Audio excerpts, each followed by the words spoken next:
Good morning all of you, কেমন আছো সবাই? চলো দেখে নেব তোমার পার্টনারের এনার্জি। আগে কি ছিল তোমার জন্য, এই মুহূর্তের এনার্জি কি, এবং পরবর্তীকালে তোমার জন্য এনার্জি কি থাকবে। 3টে কার্ড বার করব, 3 ধরনের এনার্জি বার করে নেব। ওকে, সঙ্গে থেকো, চ্যানেলটাকে লাইক সাবস্ক্রাইব করে দিও এবং তোমার সাথে যতটা ম্যাচ করে ততটা নিও, বাকিটুকু লেট গো করে দিও। অ্যান্ড সবাই কেমন আছো তোমরা? তোমরা যেই ধরনের সবাই প্রবলেমের মধ্যে এই মুহূর্তে আছো, সবাই তোমাদের প্রবলেম থেকেটাকে ওভারকাম করতে পারো এবং লাইফে সুন্দর করে এগিয়ে যেতে পারো। ঈশ্বরের কাছে আমার এটা কামনা থাকবে, প্রার্থনা থাকবে। ওকে, চলো দেখে নেব এই মুহূর্তের এনার্জি যেটা ওনার থাকবে।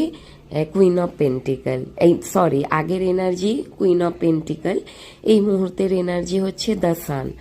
অ্যান্ড পরবর্তীকালে উনি কিন্তু কুইন অফ ভ্যান্সের এনার্জিতে থাকবে। ওকে, চলো এক্সপ্লেন করে দিই। কুইন অফ পেন্টিকল হচ্ছে ওনার আগের এনার্জি, তোমার জন্য একটা নার্চারিং, প্যাম্পারিং, কেয়ারিং নেচারের কিন্তু উনি আগে ছিলেন। তোমার প্রতি একটা অবসেশন, একটা পজিটিভনেস তোমার প্রতি ভীষণভাবে ছিল, তোমাকে ভালোবাসতেন উনি ভীষণভাবে।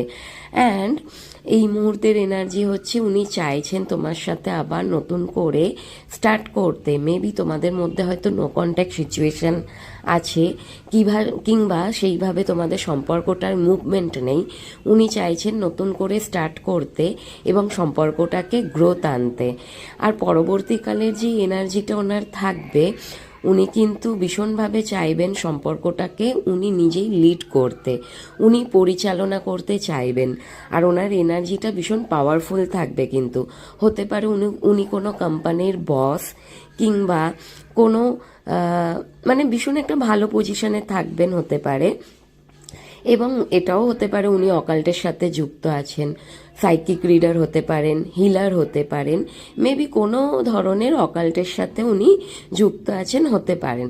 এবং তোমাদের সম্পর্কটা উনি কন্ট্রোল করতে চাইবেন, নিজের হাতে রাখতে চাইবেন। কন্ট্রোল করা মানে কিন্তু এখানে নেগেটিভ দেখাচ্ছে না, পজিটিভভাবেই কন্ট্রোল করাটা দেখাচ্ছে, যাতে তোমাদের সম্পর্কে আর ভাঙনটা না ধরে। ওকে, সুন্দরভাবে সম্পর্কটা যেন মুভমেন্ট করে, সুন্দরভাবে রিলেশনশিপটা টিকে থাকে, এবং উনি চাইবেন সেই জিনিসটাই করতে। এখানে পজিটিভটাই দেখাচ্ছে কিন্তু।